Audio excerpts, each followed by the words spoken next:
Hello, my name is Daniel Astleford.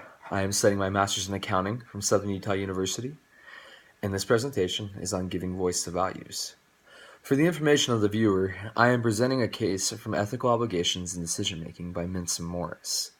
This is case 3-4 called Franklin Industries Whistleblowing. Franklin Industries is a public company. The key players in this case are Natalie Garson, a CPA, Roger Harris, Natalie's trusted friend, and Denny King, the department manager.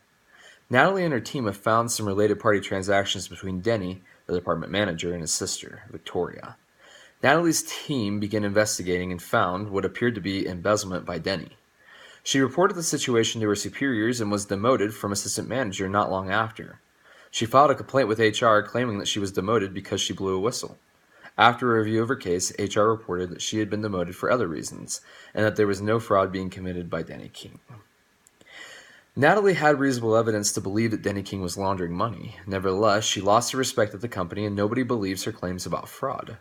Nevertheless, Natalie is still convinced that Denny King is laundering money. What should she do? Should she keep pressing and find hard evidence against Denny? Should she make a whistleblower report to the SEC? Should she simply leave the company and put her bad experience in the past? Should she stay and do nothing about what she believes in? These are the questions of the case. Question 1, assume that you are Natalie and that you decide to keep reporting the issue. What main arguments do you need to counter? If I were Natalie, I would need conclusive evidence of a related party transaction. I need to have irrefutable evidence that Denny is laundering money in order to proceed. After all, I could be wrong. Another question is, what is at stake for the key parties involved? First, my job is at stake. If I continue trying to report this, I could lose my job. The company as a whole is also at risk of being brought under examination and gaining a bad name. Second, Denny and his sister could come under serious fraud inquiries and even receive jail time. Lastly, the company as a whole is a stakeholder. The company as a whole could receive a bad name in the public's eye, and many people could lose their jobs. The second question in the case is, what levers or leverage can you use to influence those around you? If I were Natalie, I'd have to walk a fine line in this circumstance. It appears that almost every force is against her. She needs to be careful about confronting Denny because she could come off as if she's blackmailing him. Her best foot to stand on is to go up the chain of command, do her due diligence, and then, if nothing is done, make a whistleblower report to the SEC. This will allow an independent third party to access the situation.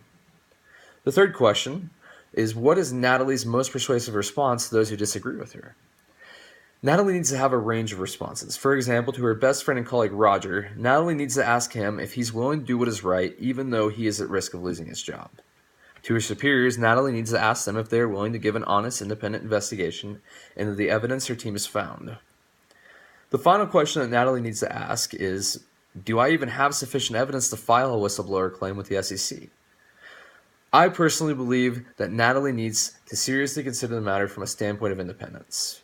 At one point in the case material, it says that Natalie let things become personal after she was demoted. If the evidence is there and her superiors refuse to do anything about it, then she needs to make a report to the SEC. She needs someone who is independent. In conclusion, Natalie has an uphill battle to fight. She has not made many friends in her quest to bring down Denny King, and she is working for a company that has a culture of keeping fraud on the down low. Natalie needs to be cautious as she proceeds. Nevertheless, the point of this case, in any circumstance where values are tested, is to see what we will do and when we will take a stand. Do we take a stand even when it is not in our best interest personally? Are we willing to do what is right even if it is at a detriment to ourselves? Think about that. Thank you for your time, and this concludes my presentation on the Franklin whistleblowing case.